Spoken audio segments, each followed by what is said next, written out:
Hello, good morning. কেমন আছো তোমরা সবাই? আশা করি ভালো আছো আর আমিও খুব ভালো আছি। তো আজকে একটা স্পেশাল দিন। কেন কি বৃত্তান্ত সেটা তোমরা একটু পরেই জানতে পারবে। তো প্রথমেই আমি ঘুম থেকে উঠে গিজারের সুইচটা অন করে দিয়েছি, কারণ আমাকে স্নান করতে হবে, স্নান করে রেডি হতে হবে, রেডি হয়ে বেরোতে হবে। আমি একা না, সাথে আমার মাও যাবে। তো আগে আমি রেডি হয়ে নিই, তারপর মা রেডি হবে। তো চলো তোমরা সাথে থাকো, তাহলেই বুঝতে পারবে যে আজকে কী স্পেশাল দিন আর আজকে আমি কোথায় যাবো রেডি হয়ে। তো দেখতে থাকো।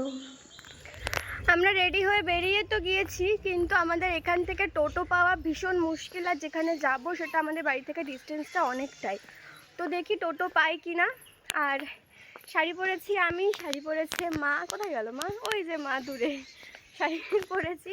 তো কেমন লাগছে জানি, এখন ভালো লাগছে না আমি জানি, কারণ সবেমাত্র স্নান টান করে চুল টুল এরম হয়ে আছে, সেই জন্য। পরে আশা করি ভালো লাগবে। তো এখন মেন যুদ্ধ হচ্ছে টোটো খুঁজতে হবে। তো চলো যাই। তো ফাইনালি টোটো পাওয়া গেছে, টোটো পেয়েছি। অনেকক্ষণ ওয়েট করার পর টোটো পেয়েছি। তো চলো যাওয়া যাক এখন। আর কোথায় যাচ্ছি সেটা তোমরা গেলেই বুঝতে পারবে, তোমরা তো সবাই যাচ্ছ আমার সাথে, তো চলো। 10ই ডিসেম্বর বিশ্ব মানবাধিকার দিবস উপলক্ষে সঙ্গীতা ম্যাডাম বহরমপুর মুর্শিদাবাদে একটি নতুন অফিস করেছেন, এবং সেখানে উদ্বোধনে আমি ইনভাইটেড ছিলাম, তাই চলে এসেছি সেখানে। তো তোমরা দেখতে থাকো।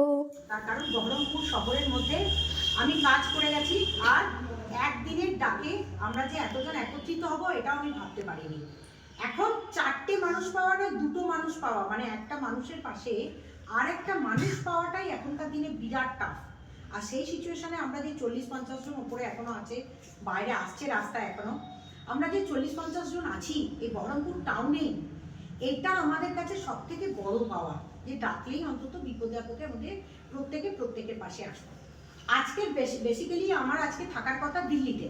আমাকে জাতীয় মানবাধিকার কমিশন থেকে আমাকে চিঠি পাঠিয়েছে 10ই ডিসেম্বর। প্রত্যেক বছর আমি জাতীয় মানবাধিকার কমিশন দিল্লিতে থাকি, সেখানে বিশ্ব মানবাধিকার দিবস পালন হয়, রাষ্ট্রপতিজি আসেন, সামনে বসে প্রোগ্রাম হয়, খাওয়া দাওয়া হয়। দিল্লিতে প্রত্যেক বছর 10ই ডিসেম্বর আমার ডাক থাকে। এবারে পুরী থেকে আমি এখানে এসেছি। সুতরাং পুরীতে আমাদের একটা ন্যাশনাল কনভেনশন ছিল, যেখানে অনেক ডিফেন্ডাররা ছিল, তাদের সাথে প্রোগ্রাম করে আমি এখানে এসেছি। 10ই ডিসেম্বরের মাহাত্ম্য বোঝাবার আগে আমাদেরকে বুঝতে হবে মানবাধিকার। মানবাধিকার আর কিচ্ছু না, মানুষের অধিকার। অধিকারটা তুমি তোমার নিজের জাস্টিফিকেশন দিয়ে বোঝাবে, যে আমি এই ফুলের মালাটা আমি কিনেছি, কিন্তু এটা তোমার পাওনা কেন হতে পারে। বা তুমি একজনকে খুন করবে বা মারবে বা অত্যাচার করবে কেন, কিন্তু সকলের পিছনে একটা লজিক থাকে।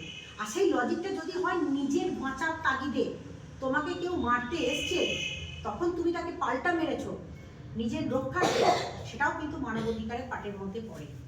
মানবাধিকার পার্ট একটা বিশাল বড় ক্ষেত্র, যে ক্ষেত্রের মধ্যে লিগাল সিস্টেম আছে, লিগাল পথে কিভাবে কাজটাকে এগিয়ে নিয়ে যাবে, তার প্রত্যেকটা ট্রেনিং আমরা প্রত্যেক বছর ন্যাশনাল লাইব্রেরিতে কলকাতায় অথবা আমরা রোটারি সদনে টানা 4 ঘন্টা ট্রেনিং দিয়ে প্রত্যেকটা পার্ট আমরা শেখাই, এবং কিভাবে পিটিশন করবে, কিভাবে জাতীয় মানবাধিকার কমিশনের কাছ থেকে আদেশ করবে, সমস্তটা আমরা শেখাই। 10ই ডিসেম্বর যখন দ্বিতীয় বিশ্বযুদ্ধ হয়ে গেল, প্রত্যেকের জায়গা থেকে যখন জাপান এবং টোকিও উপর ওই হিরোশিমা নাগাসাকি যে বোমটা ফেললো, এবং বহু মানুষ বিকলাঙ্গ হতে শুরু করে দিল। মানে আজকে যুদ্ধ দেখতে পাচ্ছ, ইসরায়েলের যুদ্ধ দেখতে পাচ্ছ, অনেক জায়গায় যুদ্ধ দেখতে পাচ্ছ, এটা তো টোটালি মানবাধিকারের পরিপন্থী, মানে ক্ষমতার অপব্যবহার। আজকে দ্বিতীয় বিশ্বযুদ্ধের পর যখন দেখা গেল যে এত মানুষ মারা গেছে, কেউ বলছে না যে আমাদের মানুষ মারা যায়নি, তখন 10টা দেশ একত্রিত হয়ে একটা ইউনাইটেড নেশনসে বসে 1993-তে একটা কাউন্সিল তৈরি করলো, যে এর কথা অনুযায়ী সমস্ত দেশ চলবে। সেটা কি? সেটা হচ্ছে মানবাধিকার, সকলের সমান অধিকার। আমরা যুদ্ধ করব না, আমরা মানুষকে খাদ্য, বস্ত্র, বাসস্থান এবং তার সুনিশ্চিত জীবন নিশ্চিত করব, কেউ কাউকে আঘাত করব না, মারব না, এই বলে অনেক গাইডলাইন্স। তার ওই যে গাইডলাইন্স, সেই গাইডলাইন্সগুলো সমস্ত দেশ মানতে শুরু করে দিল।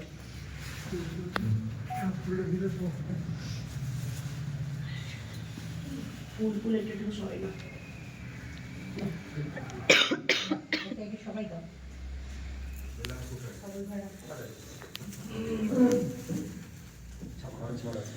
বড় জয়ের সঙ্গে বড় জয়ের সংগঠন থেকে সংগঠন না, আমি মেনলি যে জিনিসটা আমার না মাতার নামে পাওয়া উচিত সেটাই আমার দাদা, ঠিক আছে?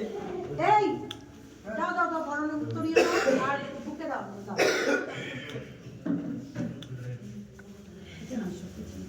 এই কি ছবি করে দেবে?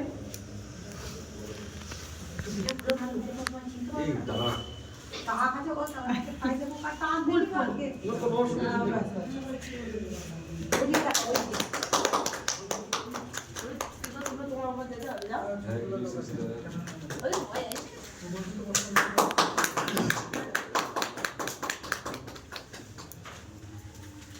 দিদি তাকাবেন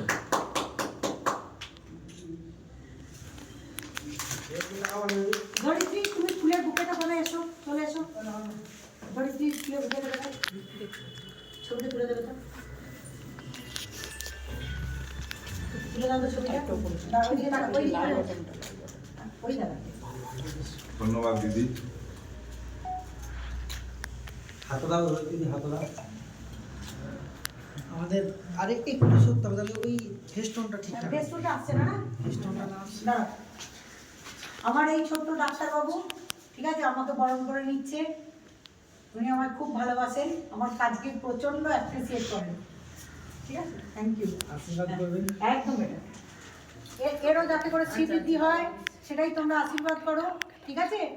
এও লড়বে এরপর থেকে আমাদের লড়াকু ময়দানে, ইউটিউবের সাথে সাথে সোশ্যাল মিডিয়াতেও ফিল্ম স্টার। সুতরাং তোমরা তাকে পর্দাতে দেখো, মাঝে মাঝে তোমরা ভুলে যাও এবং মনে করে দেখবে যে কোথায় পূর্বাশা দিকে দেখা যাচ্ছে, ঠিক আছে? চলো বিষ্ণু, বিষ্ণু বউ চলে এসো এদিকে, তোমরা তিনজনে এসো। কেমন কেমন লাগছে না ফাঁকা ফাঁকা? Happy birthday. কেকটা আনতে দিচ্ছি। ওখান থেকে বেরিয়ে আমরা চলে এসেছি বাজারে, বাজার করে একেবারে বাড়ি ফিরবো। তো এখন কিছু কথা বলতে চাই, সেটা হচ্ছে আজকে সঙ্গীতা ম্যাডামের ইনভাইট করেছিল বলে আমি যেখানে গিয়েছিলাম সেখানে গিয়ে আমি বুঝতে পারলাম, কিছু মানুষের সাথে দেখা করে কিছু বক্তব্য শুনে যেটা মনে হলো, সত্যিই ওনার মতন একটা মানুষের ছত্রছায়া থেকে আমি নিজেকে গর্বিত বোধ করছি। ধন্যবাদ ম্যাডাম। তো ফাইনালি এখন বাজে প্রায় 4:30, এখন বাড়িতে এসেছি। তোমরা দেখতেই পেয়েছো যে একদম বাজার টাজার করে নিয়ে চলে এসেছি, কারণ আমাদের এখানে প্রচুর শীত, আর বেরোনোর মতো এনার্জি পাচ্ছি না।